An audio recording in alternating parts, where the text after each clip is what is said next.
दोस्तों आज के इस वीडियो में हम डिस्कस करने वाले हैं आपके BSc third year 5th semester zoology के पेपर फर्स्ट से जुड़ा हुआ टॉपिक।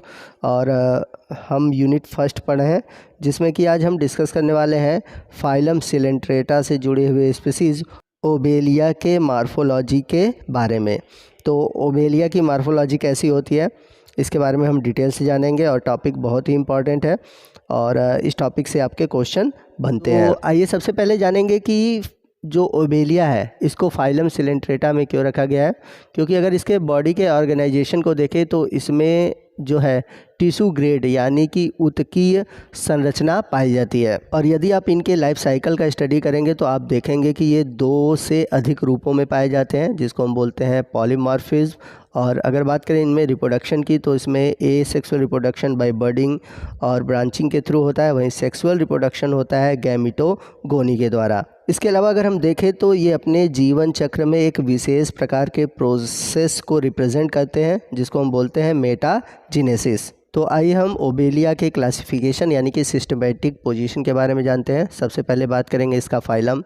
तो फाइलम है सिलेंट्रेटा। वहीं अगर हम बात करें क्लास की तो इसका क्लास है हाइड्रोजोआ, ऑर्डर है हाइड्रोइडिया। वहीं अगर हम बात करें इसकी फैमिली की तो फैमिली है कैम्पेनुलरिडी और जीनस है ओबेलिया और इसके स्पीसीज़ जेनिकुलेटा, इसके बारे में हम पढ़ेंगे। अब ये जो ओबेलिया है यह समुद्र की सतह पर फर के समान दिखाई देता है, इसलिए इसे बोला जाता है सी फर। यदि हम ओबेलिया के एसेक्सुअल स्टेज का अध्ययन करते हैं तो उसमें हम देखेंगे कि इसकी जो साइज़ है, ठीक है, बहुत स्मॉल होती है, ब्रांच होते हैं और ये कुछ मॉस लाइक दिखाई देते हैं, यानी कि मॉस का प्लांट जिस तरह दिखाई देता है कुछ इस तरह के दिखाई देते हैं। इनकी साइज़ जो होती है लगभग 1 इंच या 1 इंच से थोड़ा ज़्यादा होता है और ये मोटे होते हैं और आपको धागे नुमा दिखाई देते हैं। वहीं अगर हम बात करें इनके कलर की तो इनके बॉडी का जो कलर होता है वाइट या फिर लाइट शाइनी ब्राउन होता है। अब यदि हम इनकी अवस्थाओं की बात करें, यानी कि अपने जीवन काल में 2 अवस्थाओं में पाए जाते हैं, एक तो एसेक्सुअल फेज़ है, दूसरा है सेक्सुअल फेज़। तो सबसे पहले हम ओबेलिया के एसेक्सुअल अवस्था के बारे में जानते हैं। तो यदि हम ओबेलिया के एसेक्सुअल स्ट्रक्चर को देखें तो ये 3 भागों से मिलकर बना होता है। सबसे पहला है हाइड्रोराइजा, दूसरा है हाइड्रोकॉलस और तीसरा है जॉइड्स। तो यदि हम ओबेलिया के निचली सतह को देखें तो नीचे की ओर एक हॉरिजॉन्टल संरचना दिखाई देती है, जिसको हम बोलते हैं हाइड्रोराइजा। यह एक ट्यूब लाइक स्ट्रक्चर होता है, इसे स्टोलन या फिर राइजोमा भी कहा जाता है। अब इन हाइड्रोराइजा से कुछ वर्टिकल शाखाएं निकलती हैं जिन्हें हम हाइड्रोकॉलस कहते हैं। अब ये जो हाइड्रोकॉलस है इनसे क्या होता है कि अल्टरनेट करके ब्रांचेस निकलती हैं और इन ब्रांचेस को कहते हैं लैटरल ब्रांच। अब इन लैटरल ब्रांचेस से कुछ ट्यूबुलर संरचनाएं निकलती हैं जिसे हम बोलते हैं जॉइड्स। अब बात करें अगर हम ओबेलिया की तो ओबेलिया में 2 तरह के ब्रांचेस दिखाई देते हैं, एक है हाइड्रेट और दूसरा है ब्लास्टोस्टाइल। अब इन लैटरल ब्रांचेस से फनल के समान कुछ संरचनाएं दिखाई देती हैं जिसे हम हाइड्रेंथ कहते हैं और हाइड्रोकॉलस के मेन एक्सिस पर ब्लास्टोस्टाइल पाए जाते हैं। और आपको बता दें कि इस स्टेज की ओबेलिया की कॉलोनी को हम बोलते हैं डायमॉर्फिक कॉलोनी। और यहाँ पर एक चीज़ और मैं बता दूँ कि जो ये ओबेलिया की फिलामेंटस बॉडी है इसको हम बोलते हैं पॉलिप, ठीक है। और एक अम्ब्रेला लाइक स्ट्रक्चर दिखता है जिसको हम बोलते हैं मेड्यूसा। तो यहाँ पर हमने जो भी बात की है वो पॉलिप के बारे में बात की है। तो जैसा कि हमने पीछे देखा कि जो ओबेलिया की फिलामेंटस बॉडी है जिसे हम पॉलिप कहते हैं, इसमें 2 तरह के फिलामेंट्स दिखाई देते हैं, एक तो हॉरिजॉन्टल जिसको हम बोलते हैं हाइड्रोराइजा और दूसरा है वर्टिकल जिसे हम बोलते हैं हाइड्रोकॉलस।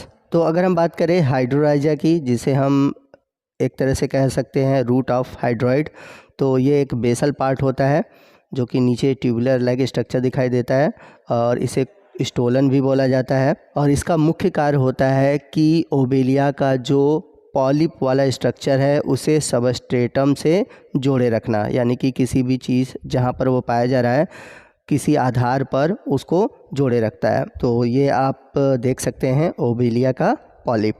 वहीं अगर हम बात करें हाइड्रोकॉलस की तो ये एक तरह से स्मॉल वर्टिकल फिलामेंट होता है जो कि लगभग 2 से 3 सेंटीमीटर लंबा होता है और इससे अल्टरनेट करके ब्रांचिंग निकलती है जिसे बोलते हैं पॉलिप। अब यदि हम इनके बॉडी के इंटरनल स्ट्रक्चर को देखें यानी कि इसके हिस्टोलॉजी को देखें तो इसमें दो तरह की लेयर दिखाई देती है।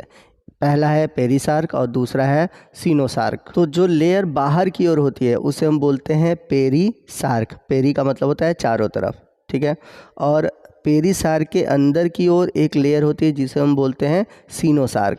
और आपको बता दें कि पेरिसार्क और सीनोसार्क के बीच में जो गैप होता है उसमें एक गाढ़ा तरल पदार्थ भरा होता है जिसे हम बोलते हैं मीजोग्लिया, और ये एक प्रकार का नॉन सेलुलर पार्ट होता है। और आपको यहाँ पर यह भी बता दें कि इनके बॉडी के बीचों बीच एक खोखली संरचना पाई जाती है जिसे बोलते हैं गैस्ट्रोवास्कुलर या फिर सिलेंट्रॉन कैविटी। तो यहाँ पर आप डिटेल फिगर देख सकते हैं। तो ऊपर की ओर जो मैंने बताया था सबसे बाहरी लेयर होती है जो कि डेड होता है, इसको हम बोलते हैं पेरिसार्क। तो ये पेरिसार्क करता क्या है कि बाहरी तौर पर इसे सुरक्षा देता है और एक तरह से यह एक्सोस्केलेटन की तरह कार्य करता है, और साथ ही साथ ये ओबेलिया की बॉडी को खड़ा रखने में मदद करता है। अब पेरिसार्क के अंदर एक जीवित संरचना पाई जाती है जिसे हम सीनोसार्क कहते हैं। अब ये जो सीनोसार्क की लेयर है यह पुनः दो लेयर में डिवाइड होती है। पहला है एपिडर्मिस और दूसरा है डर्मिस। तो एपिडर्मिस में एक तरह से तुलनात्मक पतला वाला लेयर पाया जाता है जिसे हम बोलते हैं एपिथेलियल मसल सेल। और ये जो सेल होती हैं ये कंट्रैक्टाइल होती हैं यानी कि ओबेलिया के सिकुड़ने और फैलने में सहायता करती हैं। एपिथेलियो मसल सेल्स में ऊपर की ओर एक विशेष प्रकार की सेल पाई जाती है जिसे हम निमेटोब्लास्ट या फिर निमेटोसिस्ट सेल कहते हैं। वहीं एपिथेलियो मसल सेल के बीच बीच में कुछ सेंसरी सेल भी पाए जाते हैं। अब ये जो सेंसरी सेल है वो नीचे की ओर मिल जाती हैं और एक नेटवर्क का निर्माण करती हैं जिसे हम बोलते हैं नर्व नेटवर्क। तो epithelial muscle cell, nematocyst cell, sensory cell और नर्व नेट आपस में मिलकर एपिडर्मिस का निर्माण करते हैं। एपिडर्मिस के बाद है डर्मिस। तो डर्मिस में क्या है कि जो नर्व सेल की ब्रांचेस मिलकर बनाई है नर्व नेट। नर्व नेट के नीचे की ओर छोटी छोटी कॉलुमिनर सेल पाई जाती है। कॉलुमिनर सेल के बीच बीच में ग्लैंड सेल पाई जाती है। और ये जो ग्लैंड सेल होते हैं ये डाइजेस्टिव जूस का सिक्रीशन करते हैं जो कि डाइजेशन में मदद करते हैं। कॉलुमिनर सेल में नीचे की ओर फूड से भरे हुए फूड वैक्यूल्स पाए जाते हैं और कॉलुमिनर सेल के एकदम नीचे की ओर छोटे छोटे उभार पाए जाते हैं जिसे स्यूडोपोडिया कहते हैं। और देखा जाए तो कॉलुमिनर सेल के एकदम नीचे की ओर धागे नुमा संरचनाएं होती है जिसे बोलते हैं फ्लैजला। तो इस तरह से देखा जाए तो nerve net, columnar cell, food vacuole, pseudopodia और फ्लैजला ये सभी मिलकर बनाते हैं डर्मिस। और आपको बता दें कि एपिडर्मिस और डर्मिस के बीच में एक नॉन सेलुलर एक गाढ़ा विस्कस द्रव भरा होता है जिसे हम बोलते हैं मीजोग्लोइया। तो जैसा कि आपने देखा कि डर्मिस की कोशिकाओं में एक विशेष प्रकार की कोशिकाएं पाई जाती है जिसको हम बोलते हैं निमेटोसिस्ट सेल, और बहुत ही इम्पॉर्टेंट टॉपिक है और ये अलग से क्वेश्चन में पूछा भी जाता है। तो ओबेलिया में जो ये निमेटोसिस्ट सेल है ये पिनेट्रेट टाइप की पाई जाती हैं और एक कवरिंग से घिरी होती है जिसे हम बोलते हैं कैप्सूल। तो कैप्सूल के अंदर आप देखेंगे तो एक क्वाइल्ड स्ट्रक्चर दिखाई देती है और आपको अगर आप इसको डिटेल से देखते हैं तो इसके अंतिम सिरे पर एक थ्रेड लाइक स्ट्रक्चर दिखाई देती है जिसे थ्रेड ट्यूब कहते हैं। थ्रेड ट्यूब के नीचे छोटे छोटे कांटे नुमा संरचना होती है यानी कि स्पाइन होते हैं और स्पाइन के नीचे एक ब्लंट थ्रेड पाई जाती है जिसे बार्ब कहते हैं। बार्ब के नीचे एक ओवल स्ट्रक्चर होता है जिसे लीड कहते हैं। इस क्वाइल्ड स्ट्रक्चर का जो मिडिल पार्ट है थोड़ा सा मोटा होता है जिसे बट कहते हैं और नीचे की ओर जो स्ट्रक्चर होती है वो फुली हुई होती है जो कि कवर्ड होती है कैप्सूल से। और इस फुली हुई संरचना में एक पॉइजनस सब्सटेंस भरा होता है जिसे हिप्नोटॉक्सिन कहते हैं। तो ये जो निमेटोसिस्ट सेल हैं ये सिलेंट्रेट के सबसे इम्पॉर्टेंट कैरेक्टरिस्टिक फीचर है और इनका काम होता है शत्रुओं से बचाव करना और हिप्नोटॉक्सिन के कारण ये फीडिंग में भी मदद करते हैं। अब बात करते हैं हम इसके जॉइंट्स की। तो इसमें दो तरह के जॉइंट्स पाए जाते हैं, एक तो है हाइड्रेंथ और दूसरा है ब्लास्टोस्टाइल। अगर हाइड्रेंथ का अगर हम स्ट्रक्चर देखते हैं तो लेटरल ब्रांचेस पर कुछ फनल लाइक स्ट्रक्चर दिखाई देते हैं। तो इस हाइड्रेंथ पे ऊपर की ओर एक छोटा सा अपर्चर या कह सकते हैं एक छोटा सा पोर होता है जिसे माउथ कहते हैं। अब ये जो माउथ है नीचे की ओर एक चैम्बर में खुलता है जिसे हाइपोस्टोम कहते हैं। अब ये हाइपोस्टोम जो है चारों तरफ से लंबे लंबे धागेनुमा संरचना से घुरा होता है जिसको हम बोलते हैं टेंटिकल्स, जिनकी संख्या 20 से लेकर 30 तक होती है। अब ये जो टेंटिकल्स हैं इनमें जगह जगह पर निमेटोसिस्ट सेल पाई जाती हैं। अब ये जो हाइपोस्टोम है नीचे की ओर एक चौड़े से चैम्बर में खुलता है जिसे सिलेंट्रॉन कैविटी कहते हैं। अब ये जो हाइड्रेंथ है इसके बाहर की ओर जो पेरिसार का जो रीजन होता है इसमें इसे हम बोलते हैं हाइड्रोथिका, और हाइड्रोथिका के नीचे की ओर का जो लेयर है इसे हम बोलते हैं सीनोसार्क। अब इन सीनोसार्क के ऊपर की ओर जो पेरिसार्क है एक रिंग लाइक स्ट्रक्चर बनाता है और इस रिंग लाइक स्ट्रक्चर को हम कहते हैं पेरिसार्कल एनुलाई। अगर हम बात करें हाइड्रेंथ के फंक्शन की तो इसका काम होता है न्यूट्रिशन का, और ये एक प्रकार का कार्निवोरस एनिमल है। तो इसके जो फूड होते हैं वो छोटे छोटे वॉर्म्स होते हैं, छोटे छोटे एनिलीड्स होते हैं और अन्य दूसरे एनिमल के लार्वा होते हैं। और इनमें जो डाइजेशन होता है वो एक्स्ट्रा सेलुलर और इंट्रा सेलुलर दोनों प्रकार का होता है। इनमें ईजेशन के लिए यानी कि जो फूड मटेरियल डाइजेस्ट हो गया उसको निकालने के लिए कोई विशेष संरचना नहीं होती, और इनमें जो रिजर्व फूड मटेरियल होता है वो एनिमल की तरह ग्लाइकोजन होता है। अब बात करते हैं दूसरे प्रकार के जॉइंट्स की जो कि है ब्लास्टोस्टाइल। ये जो ब्लास्टोस्टाइल है ये हाइड्रोकोलस के मेन एक्सिस पर पाए जाते हैं। तो ये जो ब्लास्टोस्टाइल है इसके निचले सरफेस को हम स्टाल्क बोलते हैं, और जैसा कि मैंने पीछे भी बताया था कि ऊपर की ओर जो कवरिंग होती है वो पेरिसार्क होती है, और जो पेरिसार्क एक रिंग लाइक स्ट्रक्चर बनाता है उसे हम बोलते हैं पेरिसार्कल एनुलाई। पेरिसार्क के अंदर की जो लेयर होती है उसे हम बोलते हैं सीनोसार्क, और सीनोसार्क के अंदर बीचों बीच एक खोखली संरचना होती है जिसे हम बोलते हैं गैस्ट्रोवेस्कुलर कैविटी। अब ये जो सीनोसार्क की कोशिकाएं हैं ये ब्रीडिंग सीजन में एक विशेष प्रकार की संरचना बनाती हैं जिसे हम बोलते हैं मेड्यूसा। अब जो ब्लास्टोस्टाइल का जो आउटर लेयर जो कि पेरिसार्क का बना होता है उसे हम बोलते हैं गोनोथिका। अब ये जो ब्लास्टोस्टाइल है ऊपर की ओर एक छोटा सा अपर्चर पाया जाता है जिसे हम बोलते हैं गोनोपोर। अब बात करते हैं ब्लास्टोस्टाइल के फंक्शन के बारे में। तो जो ब्लास्टोस्टाइल है यह एक तरह से ओवेलिया का रिप्रोडक्टिव जॉइंट्स है।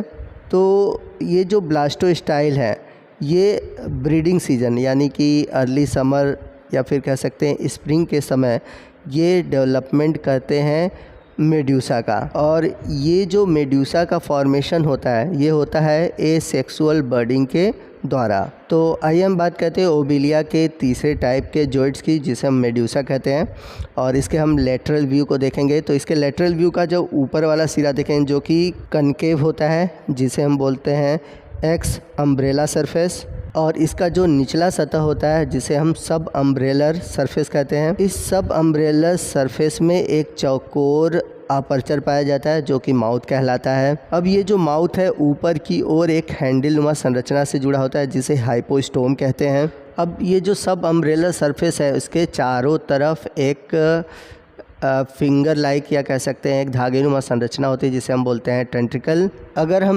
मेडुसा का वेक्ट्रल व्यू देखें यानी कि सब एम्ब्रेलर सरफेस देखें तो चौकोर जो स्ट्रक्चर दिखाई दे रहा है ये माउथ है, याद रखिएगा चौकोर होता है। फिर उसके बाद मैन्यूब्रियम होता है। अब ये जो मैन्यूब्रियम है आगे एक बड़ी सी संरचना में खुलता है, चैम्बर में खुलता है जिसे स्टमक कहते हैं। अब ये जो स्टमक है इसके कॉर्नर से चारों तरफ एक कैनाल दिखाई देता है जिसे हम रेडियल कैनाल कहते हैं। अब ये जो रेडियल कैनाल है आगे चलकर जो मार्जिनल सरफेस है उससे जुड़ती है, एक रिंग लाइक स्ट्रक्चर बनाती है जिसे हम बोलते हैं रिंग कैनाल। अब जब ब्रीडिंग सीजन होता है तो जो रेडियल कैनाल है उसकी कोशिकाएं विभाजित होती हैं और फॉर्मेशन करती हैं गोनैड्स का। अब ये जो रेडियल कैनाल है उसके चारों तरफ टेंट्रिकल्स पाई जाती हैं और इनका एक विशेष स्थिति के आधार पर अलग अलग नाम होता है। आपको बता दें कि हर एक रेडियल कैनाल के सामने सामने एक टेंटिकल होती है जिसे रेडियल टेंटिकल कहते हैं और इनकी संख्या होती है 4, क्योंकि आप देखेंगे रेडियल कैनाल 4 होते हैं। अब ये जो पर रेडियल टेंटिकल है इनके बीच में जो टेंटिकल पाई जाती है इन्हें हम बोलते हैं इंटर रेडियल टेंटिकल। इनकी भी संख्या क्या होती है 4 होती है। अब ये जो पर रेडियल टेंटिकल है और ये जो इंटर रेडियल टेंटिकल है, इनके बीच में जो टेंटिकल पाई जाती है उसे हम बोलते हैं एड रेडियल टेंटिकल, और इसकी संख्या जो होती है वो होती है 8। तो इस तरह से जो कुल टेंटिकल्स की संख्या होती है वो होती है 16। और जब ब्रीडिंग सीज़न में गोनैड्स का फॉर्मेशन हो जाता है तो उस समय 16 और सब रेडियल टेंटिकल बनती है। तो इस तरह से कुल 32 टेंटिकल का फॉर्मेशन हो जाता है एडल्ट कंडीशन में। अब बात करते हैं हम मेडूसा के फंक्शन के बारे में। तो ये जो मेडूसा होते हैं ये ओबेलिया के सेक्सुअल जॉइंट्स होते हैं, लेकिन ये याद रखिएगा कि इनका जो फॉर्मेशन होता है वो एसेक्सुअल बर्डिंग के द्वारा होता है, और आगे चलकर ये जो मेडूसा हैं ये सेक्सुअल रिप्रोडक्शन में मदद करते हैं। तो ये जो मेडूसा है जब ब्रीडिंग सीज़न होता है तो ये मेल और फीमेल की तरह बिहेव करते हैं और गैमिट का फॉर्मेशन करते हैं। तो इनके लाइफ साइकिल के बारे में हम जब रिप्रोडक्शन पढ़ेंगे तो वहाँ पर इसको डिटेल से डिस्कस किया जाएगा। तो दोस्तों ये था हमारा आज का वीडियो जो कि ओबेलिया के मॉर्फोलॉजी पर आधारित था। आई होप आपको सभी कंसेप्ट क्लियर हो गए होंगे। आपको आज का ये वीडियो कैसा लगा कमेंट करके ज़रूर बताइएगा। वीडियो अच्छा लगा हो तो प्लीज़ वीडियो को लाइक करिएगा और अपने दोस्तों में इसे ज़रूर शेयर कीजिएगा ताकि वो भी इसका बेनिफिट पा सकें। मिलते हैं अगले वीडियो में जिसमें कि हम ओबेलिया के रिप्रोडक्शन के बारे में जानेंगे।